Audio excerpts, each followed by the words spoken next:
If you've ever watched movies with a heavy religious theme or slant, you've probably encountered the concept of a black mass, which in media is seen as a mass for Satan, usually performed by Satanists, pagans or atheists. But there's a far cry between reality and portrayal by the media. A black mass is a very real thing. It's the reason Catholic masses keep the Eucharist safely locked away in the tabernacle, and why there's sometimes an usher next to the communion line. But black masses are surprisingly ancient, having their roots in early Christianity rather than being a modern invention. So let's have a look at it, shall we?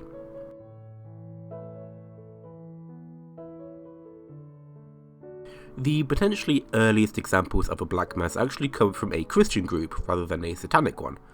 You see, early Christianity was very fractured and factional, with almost no consistent practices between groups. The first potential black mass comes from a Gnostic group, Gnostics being a branch of Christianity that valued personal spiritual knowledge over orthodox teachings, and viewed a material existence as flawed and evil. The Gnostic group we're interested in, though, is the Goliards. Epiphanius of Salamis in particular claims that the Goliards engaged in several practices that may be seen as unfitting of a modern Christian mass. Epiphanius makes several claims on the Goliard mass, such as that they smear their hands with semen and menstrual blood and consume them as the body and blood of Christ, and that they would extract fetuses from pregnant women and consume them, especially if the women had become pregnant accidentally during sexual rituals. For after having made love with the passion of fornication, in addition to lift their blasphemy up to heaven, the woman and man receive the man's emission on their own hands, and they stand with their eyes raised heavenward, but the filth on their hands, and pray, if you please, and offer that stuff on the hands to the true Father of all, and say, we offer thee this gift, the body of Christ. And then they eat it, partaking of their own dirt, and say, this is the body of Christ, and this is the Pascha, because of which our bodies suffer and are compelled to acknowledge the passion of Christ. And so with the woman's emission, when she happens to be having her period, they likewise take the unclean menstrual blood they gather from her and eat it in common. And this, they say, is the blood of Christ. And so when they read, I see a tree bearing 12 manners of fruits every year, and he said unto me, this is the tree of life, in apocryphal writings they interpret this allegorically of the menstrual flux. But although they have sex with each other, they renounce procreation. It is for enjoyment, not procreation, that they eagerly pursue seduction, since the devil is mocking people like these, and making fun of the creature fashioned by God. They come to climax but absorb the seeds of their dirt, not by implanting them for procreation, but by eating the dirty stuff themselves. But even though one of them should accidentally implant the seed of his natural emission prematurely, and the one becomes pregnant, they extract the fetus at the stage which is appropriate for their enterprise, take this aborted infant, and cut it up in a trough with a pestle, and they mix honey, pepper, and certain other perfumes and spices with it to keep from getting sick. And then all the revellers in this herd of swine and dogs assemble, and each eats a piece of the child with his fingers. And now, after this cannibalism, they pray to God and say, we were not mocked by the archon of lust, but have gathered the brothers' blunder up. And this, if you please, is their idea of the perfect Passover. Now, if you couldn't tell by Epiphanius' language during that quote, this information comes from the enemies of the Goliards, rather than the Goliards themselves, so it's hard to say what's propaganda and what's an accurate report. I myself have considerable doubts over the consumption of fetuses. The Goliards were an interesting group though, believed the God of the Old Testament was an imposter deity, believed that there were 8 heavens with 2 deities, Sabaoth, who was the god of the Jews, and Barbello, the supreme god. They also followed many texts that are now considered heretical, such as the Gospel of Eve, the Apocalypse of Adam, and the Gospel of Perfection. I'm getting a little off track, but if you have an interest in early Christian sects, they're fascinating to read about. Now, what the Goliards were doing isn't technically a black mass, as it wasn't worshipping Satan or mocking Christianity, but it does have some similarities, so I thought it was worth mentioning. And as you can tell, other Orthodox Christians, like Epiphanius, certainly consider groups like the Goliards to be akin to Satanists.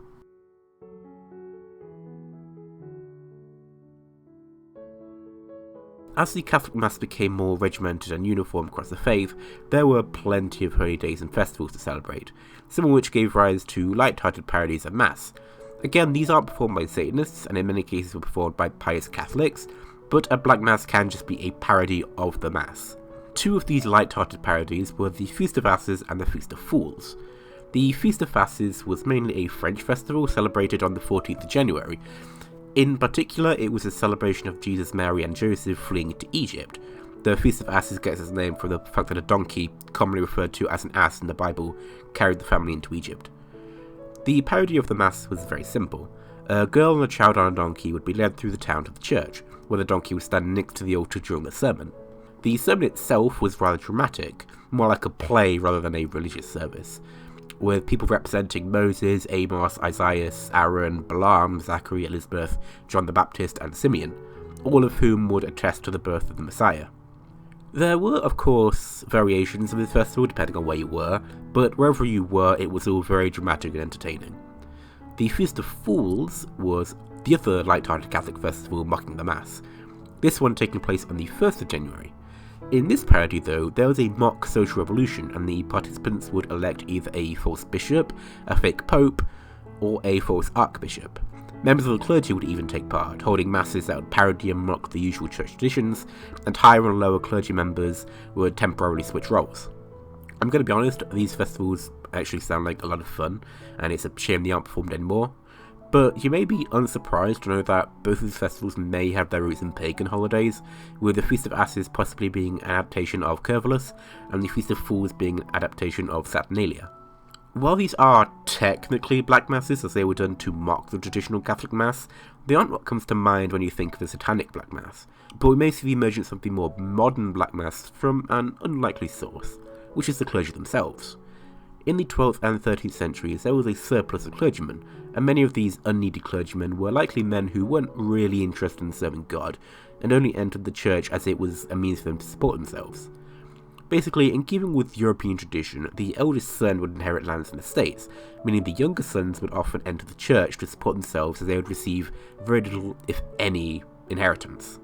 These disinterested young men became what's known as Goliards, unemployed, disinterested in achieving employment even if they could get it, and overeducated by the church. Goliards became akin to travelling entertainers.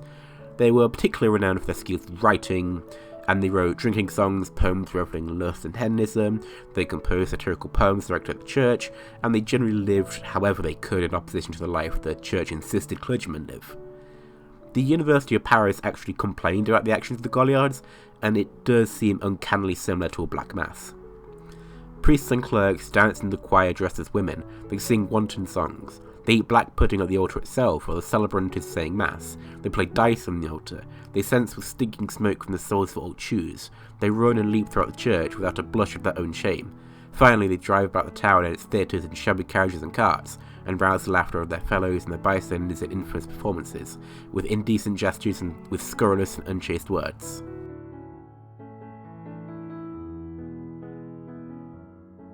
Now, this is where the Black Mass starts to become more recognisable, and rather interestingly, almost all the Black Masses that we know about come from France, and I thought I'd highlight some of the more notorious ones.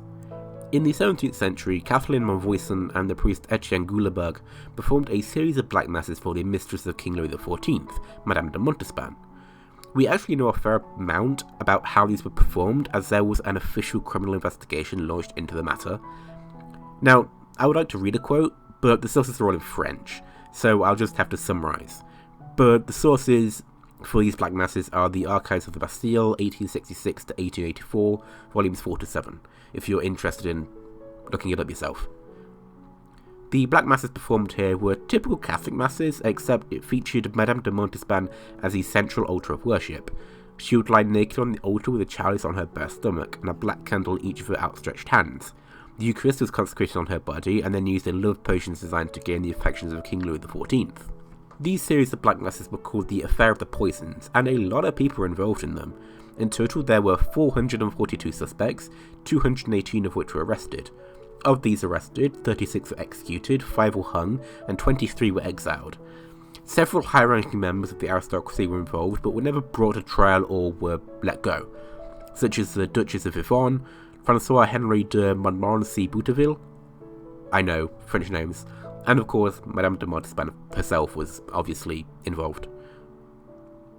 In the 18th century, the most prominent examples of Black Masses probably came from the writings of Marquis de Sade, who placed the Mass, the Eucharist, monks, priests, and even the Pope in what can only be considered blasphemous sexual positions and settings. Honestly, there's a tragic lack of sources when it comes to Black Masses because, well, they were illegal, and so had to be done in the utmost secrecy. In 1890, The Golden Bow, written by J.G. Fraser, was published, and it contained a description of the Black Mass of Saint Césaire, a legendary French Black Mass. According to the legend, the Mass took place at night in a ruined or abandoned church. At the stroke of 11, the priest began to recite the Mass backward, finishing at the stroke of midnight. The Eucharist would be black and triangular instead of the traditional white and round. There would be no consecrated wine, but instead the priest would use water from a well that an unbaptized infant had been thrown into, and the priest would make the sign of the cross on the ground with his left foot. At the end of all this, the priest would name a victim who would soon die due to causes unexplained by medicine. The Mass of Saint Césaire is more of a French legend, recorded by J.G. Fraser, than a true story, but I think it's an important account as it shows us how people thought a Black Mass would be conducted. Not to mention that all legends come from somewhere, so there may be a grain of truth to it. That and even legends of Black Masses are important because there are so few accounts describing legitimate ones.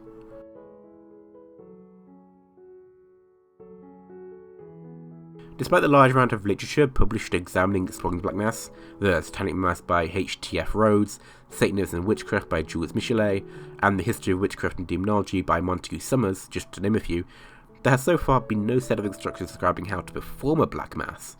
Almost all the ones we've looked at so far in this video have been completely unique, tailored to the tastes and needs of those performing them. This lack of standardization begins to come to an end in the 1960s, with the rise of the earliest official and public Satanist groups, such as the Church of Satan established in 1966 by Anton LaVey, the so-called father of Satanism. His books, the Satanic Bible and the Satanic Rituals, would create the foundations for both modern-day Satanism and the modern-day Black Mass, which explains why we associate Black Masses and Satanism together so much. Speaking of the Church of Satan, on the 6th of June 2006, the organisation conducted a Black Mass at the Center for Inquiry in Los Angeles. Over 100 members of the church were in attendance, and to quote the Church of Satan's website, which recounts the event, on June 6, 2006, we celebrated the 40th anniversary of the Church of Satan and the Center for Inquiry, west of Steve Allen's Theatre in Los Angeles. The first Satanic High Mass was performed, inspired by the rituals of the founder, Anton Sander LaVey. The rite included workings for compassion, the prime celebrant and bestower of compassion being Reverend Brian Moore, lust evoked by priestess Heather Sands, assisted by the Reverend's entity, and destruction summoned by Magister Diabolus Rex, with a special condemnation of fanatical theism proclaimed by Magister Robert Lang. Each celebrant accepted formal requests by 3 congregants, 9 in total. The ritual was capped by a benediction upon the congregation by Magus Peter H. Gilmore, High Priest.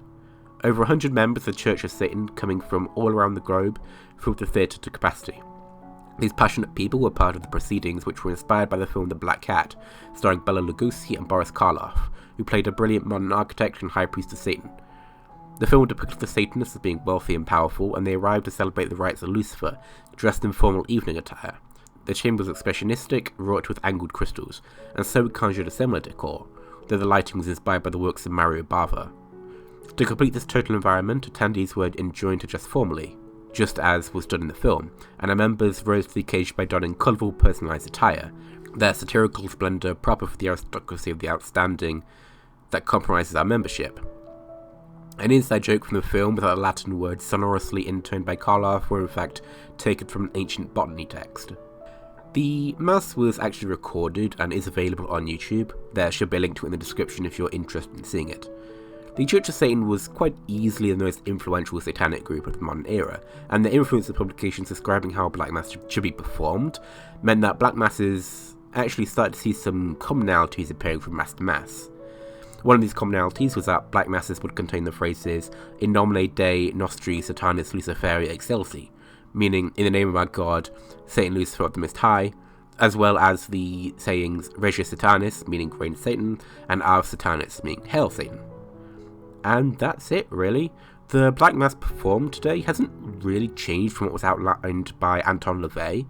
Kind of anticlimactic, but there isn't anything else to say. I hope you enjoyed the video. Don't forget to like and subscribe, and I'll see you in a few weeks.